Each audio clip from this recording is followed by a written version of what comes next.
So today we're going to be taking a look at Chinua Achebe's second novel, No Longer at Ease. Now this is a little bit different from some of the other texts that we've looked at in this course, in large part because it's not about a diasporic community, at least not directly.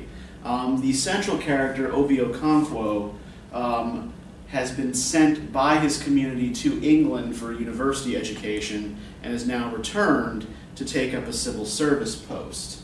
So in a lot of ways what this novel is about is the returnee trying to come to terms with a changed situation upon his return to his homeland. Now, this is one of those novels that's set up rather like A House for Mr. Biswas is, right? Where we already know at the very beginning how it's going to end, right? The first thing we get in chapter 1 is Obi Okonkwo's trial for bribery. So the novel isn't so much about, it's not concerned with, the whole, ending as a shocking surprise thing, right? What it's trying to do is help us see how Obi Okonkwo, this intelligent, articulate, well put together young man with a lot of promise, comes to this pass in the end, right? How is it that he came to accept a bribe, right? What factors led him to this moment? And it might help if we talk a little bit about Nigerian history and about the status of Nigeria at the time Achebe was writing this novel. So, in 1807, the slave trade was outlawed in Britain. Not in British colonies, but in Britain itself, right? No one could buy or sell slaves in Britain anymore. So, from 1815 on, an elite unit called the British West Africa Squadron halted ships that were trying to leave West Africa with slave cargoes. And what they did with the slaves they seized in these raids was resettle them in a place they called Freetown, which is now the capital of Sierra Leone. But this was the first major British military and political intervention in West Africa. That was not sort of simply a trade mission. In 1852, the British depose the pro-slavery king of Lagos, a coastal city that is now the capital of Nigeria, and replace him with someone who is not only anti-slavery, but is also very much amenable to British interests, and essentially owes them, right, because they put him on the throne. So by 1861, Lagos is declared a crown colony.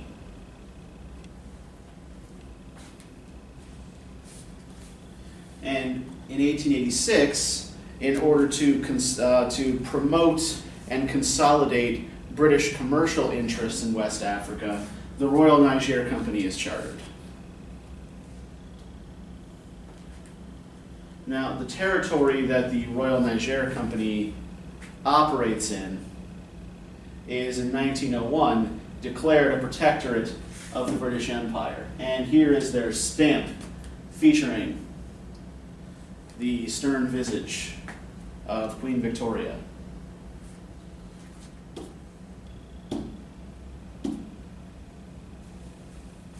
So this is what Nigeria as protectorate looked like, right? There were really three separate protectorates. There was Northern Nigeria, Southern Nigeria, and Lagos itself was a sort of what was operated as an independent protectorate.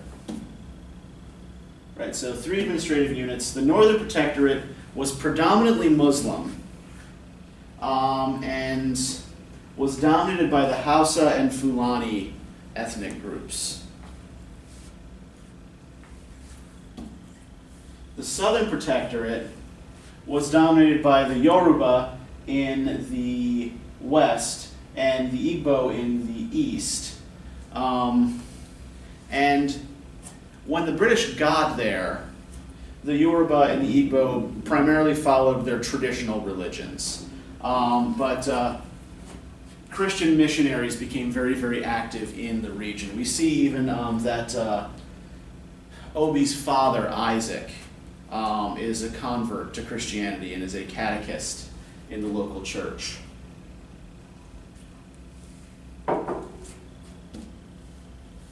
And then there's the Lagos colony, which was the capital of the whole protectorate, was multi-ethnic but was in Yoruba territory and was traditionally Yoruba. So there were very stark differences in development in the three parts of the protectorate. In part because of the general British policy not to try to evangelize to Muslims, and the fact that so much British development activity in colonies was centered around Christian missions.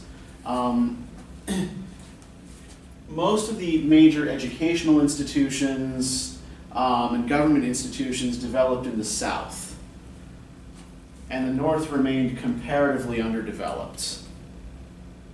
There are actually some stark regional differences even today between the regions. And Lagos was, as the center of administration, was really where sort of the most wealth and the most attention was concentrated.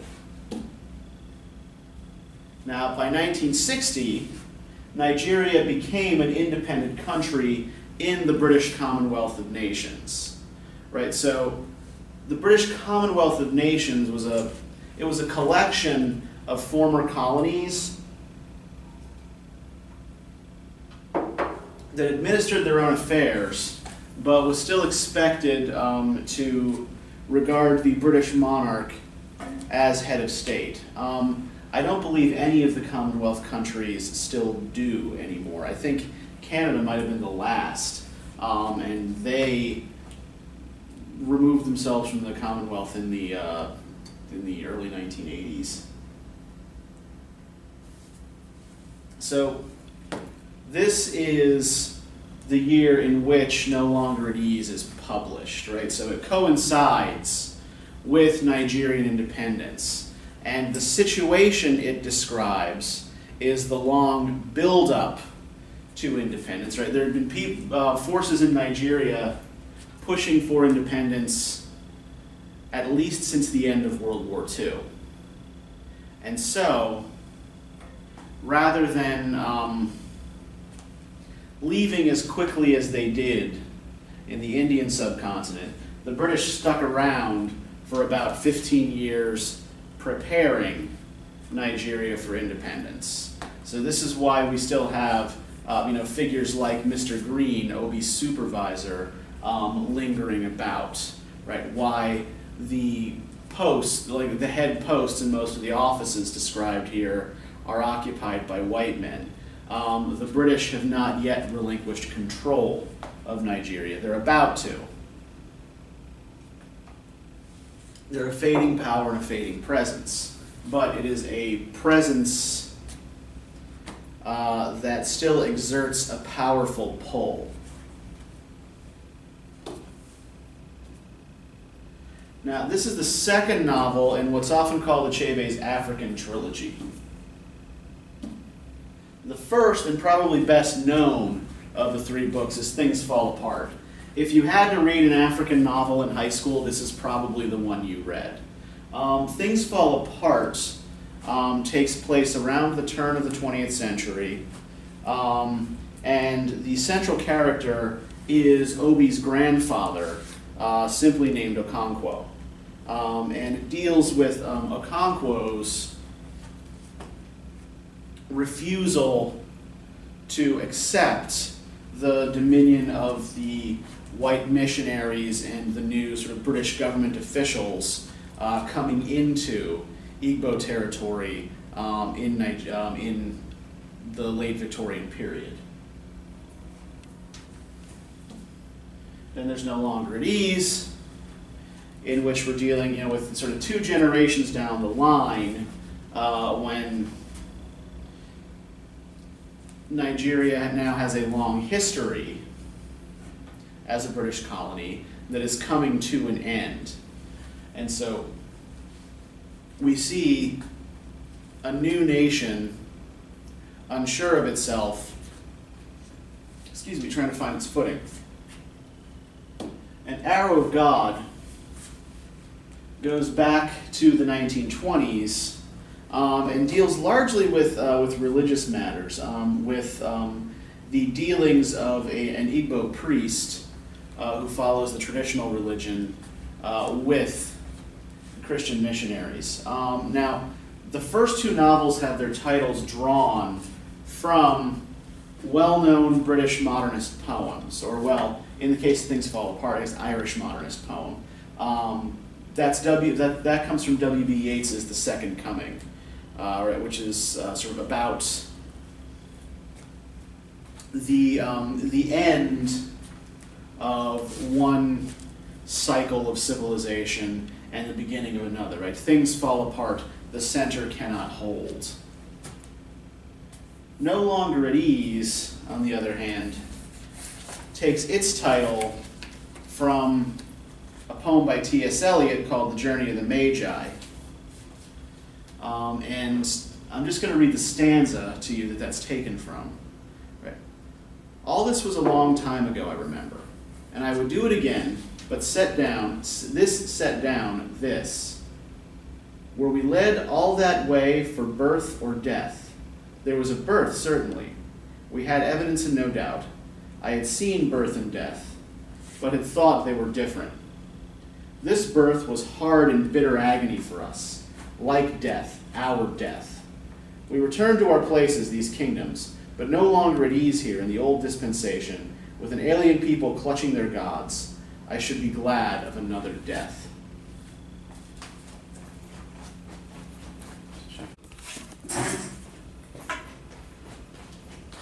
Alright, so it looks like I'm just going to have to stitch these two, stitch 2 videos together here. Yay, because of bad technological skills.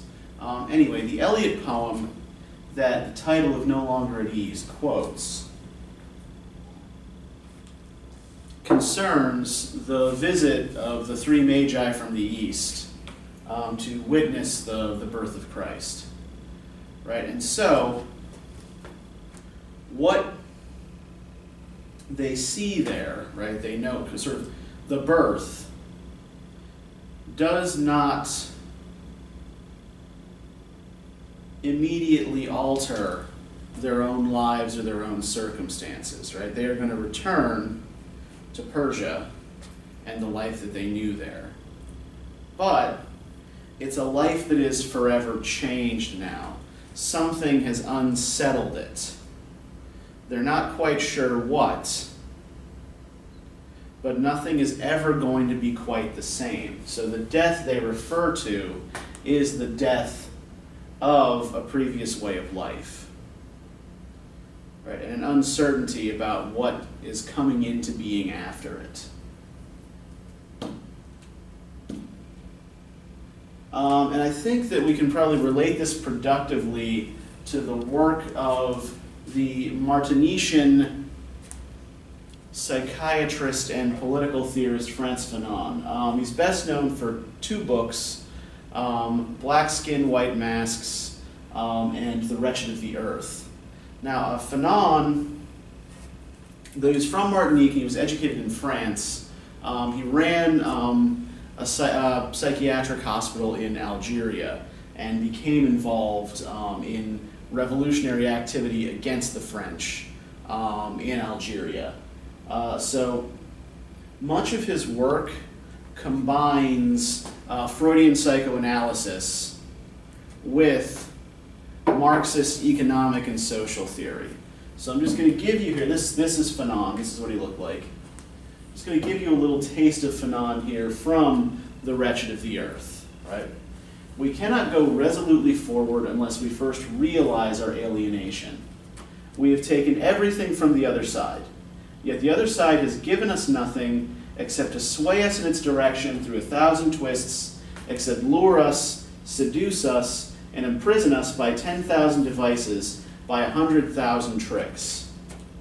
To take also means, on several levels, being taken. So what we have here is, sort of in the first half of this, a description of that Marxist process of ideology, right, that we talked about near the beginning of the course, where the values of the ruling class are circulated down amongst the masses, right? The values of the class that rules are those that everyone ends up adopting. Now, in the case of a nation that's been colonized, right, those are going to be alien values, right? Those are going to be the values of an alien culture, an invasive culture.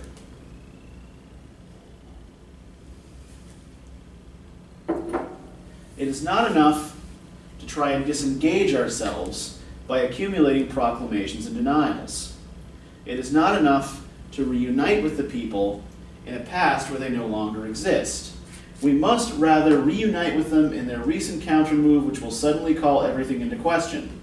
We must focus on that zone of hidden fluctuation where the people can be found, for let there be no mistake, it is here that their souls are crystallized and their perception and respiration transfigured. Okay, so a lot of this sounds like high-flown revolutionary rhetoric, right? And it is. But the basic point Fanon is making, right, is that the culture of the nation, as it has been received, has been irrevocably altered by contact with the colonizing power. So you cannot simply go back to the way you were before. You are not like you were before, right? We can't simply return to an imagined past before the colonizer came. We also cannot simply continue on the path the colonizer has set us on, right? We can't just set up in Nigeria, say, a mini England. Nigeria is not England. Nigerian values are not entirely the same as British values. So what you need to do is figure out who you are now as a people. What you need to do is find some way to synthesize the best of your past traditions with the practices to which you have now become accustomed and which you're going to have a hard time giving up. So neither aping the colonizer nor pretending the colonizer was never there and didn't exist is going to work, right? The point is you have to find some kind of space in between, some kind of space in the middle. And that is where the strength of the new nation will come from. Now we can see in this novel Obi's admiration for the achievements of English culture, right, of English literature in particular. His degree, right, his bachelor's degree is in English, and he talks about his appreciation of the works of Conrad and of A.E. Housman. But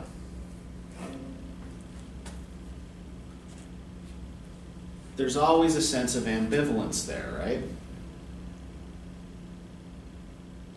he can't be an Englishman. So what he needs to do is figure out what it means to be a Nigerian in 1960. And that's one of the great problems the novel deals with, right? This idea of sort of the burden that Englishness and the ideology of Englishness places on the former colonial subject. So I chose this particular image for a reason. On the one hand, because we have, right, a Nigerian man wearing a European-style suit and riding a Vespa, right? So these are your, he's engaging in European practices. And also because many of the musical genres that appear on this particular album, High Life in particular, are blends of Western musical, of European or American musical traditions and instrumentation with traditional African music. High Life, for example, it was very popular, particularly in the Igbo region, and it primarily consisted of like a High Life band kind of looked like a jazz band, sort of same instrumentation, a guitar, a bass, drums, and a horn section. But the music was adapted from traditional, particularly from traditional Ghana, the traditional folk music of Ghana. So High Life was one way in which sort of traditions blended to create something new. Now, we see this sort of burden of Englishness in that Obi has to pay a lot more money than he's given in his pay packet for many of the advantages that his English education are supposed to confer on him, right? Or that the English presence is supposed to confer on people. First off, the expense of education, right? He has to pay back to the Umuofia Progressive Union the scholarship that they acquired for him. He also has agreed to pay his younger siblings' school fees. He has to pay for a car and insurance. He has to pay for electricity. He has to pay his mother's medical bills in a private hospital, right? So the fact that he has been elevated into a new class gives him a whole new set of expenses if he wants to maintain himself within that class. And the money that he is given by the government for the job that he's doing is not enough to maintain himself in this class. Right? As he discovers over the course of the novel. Right? This is what leads him to start accepting bribes. He also gives small loans to less fortunate countrymen. Say, okay, hey, here's a guy who made it, right? Can he help me out with a little bit of money? Just 30 shillings to get me through till payday, right? His degree in English, sort of as we've already noted, is also a part and parcel of this kind of burden, right? He's got this great admiration for English poetry, right? We already talked about the novel's reference to T.S. Eliot in the title. We talked about his admiration for A.E. Housman, who wrote poems about rural English life, right? Village life in England. So we have an idealization in Housman, not just of England, but of the rural English village, right? Something of which Obi probably has little or no direct experience. And he has that poem that he has written himself, right, that's hidden inside the Housman book, that is written in Housman's style, that is a very kind of romanticized celebration of Nigeria as well. And the whole Joseph Conrad, there are references to Conrad in here as well. Achebe was also a scholar and wrote some really influential essays on Conrad, specifically on Heart of Darkness. And he has this kind of like very strong love-hate relationship with Conrad and with that novel, which he sees as both a very sort of useful teaching tool, but also as a viciously racist, essentialized picture of West and Central Africa that portrays all Africans as brutes. There are some references to Conrad to Heart of Darkness in the description of Mr. Green, that is Obi's supervisor, right? So on page 121, we have probably the best description in the novel of Mr. Green's relationship with Obi and with Africa, and it is expressed in terms that do specifically reference Heart of Darkness, right? It was clear Mr. Green loved Africa, but only Africa of a kind, the Africa of his gardener and steward boy. He must have come originally with an ideal, to bring light to the heart of darkness, to tribal headhunters performing weird ceremonies and unspeakable rites. But when he arrived, Africa played him false.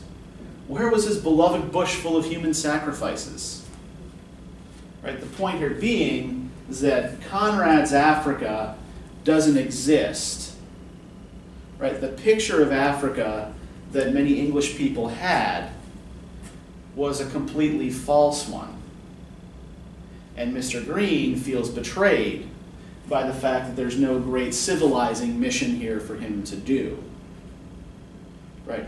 He comes to Africa, and what's there for him to do? Well, to work in an education office deciding who gets scholarships. Right? Hardly the work of a brave explorer in pith helmet and machete clearing out the so-called darkness of the Dark Continent. And this seems to lead to some of his sort of rage and nastiness towards his African employees, right, whom he seems to regard as lazy and entitled. You may remember, if you've read Heart of Darkness, that the last thing that Kurtz writes in his journals is exterminate the brutes. Mr. Green seems to have internalized some of that attitude. Now, another thing I want you to watch for as you're reading the novel is what we call code switching. So code switching is the practice of alternating between two languages or dialects in a single conversation. Right? So you'll see characters who will be having a conversation in English, and then they will switch to Igbo or Yoruba, or to Pidgin English, right, to the sort of local English dialects. Now, code switching serves a number of purposes, most of them social. The first is that it demonstrates the nature of the relationship, of your relationship with other speakers. If everyone in the conversation is speaking your particular style, your particular dialect, it indicates that you, or whatever cultural force you represent, happen to be dominant, right? So everyone is going to speak to you in your manner of speaking. If you have to adopt someone else's manner of speaking, this shows some level of deference. It also can minimize the social distance between speakers, right? So make sure that everybody is speaking, speaking the same language, so to speak, and no one is misunderstood. It also is an expression of group identity, right? So when Obi, for example, identifies another Igbo speaker, and they speak to each other in Igbo, right? Then okay, then that is another function of code switching. There are also some concepts that don't translate easily from one language to another, right? For example, when, well, I'll give you a couple of examples in a minute. But to give you a sort of contemporary example of code switching, right? I don't know if any of you watch Key and Peele, or watched Key and Peele when it was on Comedy Central. It's a sketch comedy show, and we have here sort of the comedians Jordan Peele and Keegan-Michael Key. Peele is in character as President Obama, and Key is Luther, President Obama's anger translator. So the idea here is that the president is speaking on two levels, right? President Obama is speaking primarily to appease a white audience that doesn't trust a black president. Luther, on the other hand, is speaking in African-American vernacular to translate the president's anger and frustration to a predominantly African-American audience. So the idea here is that the conversation is happening on two different levels, right? They're saying the same thing, but to different audiences in their own code. All right, so to give you some examples of this in the novel, there's this conversation between Obi and Joseph. Right. Call it what you like, said Joseph in Igbo. You know more book than I, but I am older and wiser, and I can tell you that a man does not challenge his chi to a wrestling match. Now, here they switch from speaking in English, as Obi is telling Joseph about his job interview, to Igbo, to one, solidify their sort of common group identity, right? They're members of the same tribe, from the same village. And also like this idea, chi, is, it's a sort of guardian spirit in traditional Igbo religion. It doesn't translate easily into English. We see a similar thing when Clara tells Obi that she is Osu, right? Now, Obi obviously knows exactly what that means the moment he hears it. But Osu is not a concept that translates easily or succinctly into English, right? An Osu is someone, it's a class of people whose ancestors were dedicated to particular gods. And they then sort of become a kind of untouchable class who can't marry outside of that class. We don't have a similar concept in English, so there's no direct way to translate it, right? There's no succinct way to translate it. The easiest way to get the idea across is to simply use the Igbo word. And probably the most telling discussion of code switching as a practice appears on page 57. Right. 4 years in England had filled Obi with a longing to be back in Umofia. This feeling was sometimes so strong that he found himself feeling ashamed of studying English for his degree. He spoke Igbo whenever he had the least opportunity of doing so. Nothing gave him greater pleasure than to find another Igbo-speaking student in a London bus. But when he had to speak English with a Nigerian student from another tribe, he lowered his voice. It was humiliating to have to speak to one's own countrymen in a foreign language, especially in the presence of the proud owners of that language. They would naturally assume that one had no language of one's own.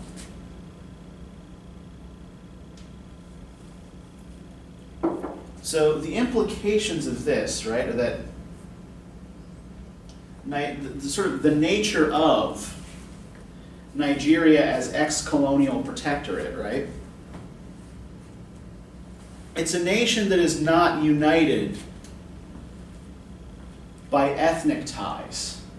right? We talked about what the four main ethnic groups, or the four largest ethnic groups, sort of at the beginning of this, but they're not the only ones, right? There are other nations within Nigeria as well, and they speak different home languages. So in order to have a way to communicate with each other, they need to maintain this connection to their colonial history. Right? The lingua franca for the country has to be English.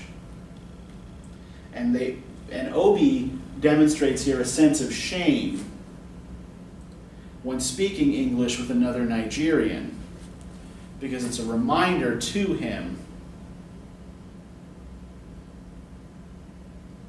that the nation that he is a part of is essentially a kind of artificial construct that has been put together both in opposition to and in subservience to a British ideal.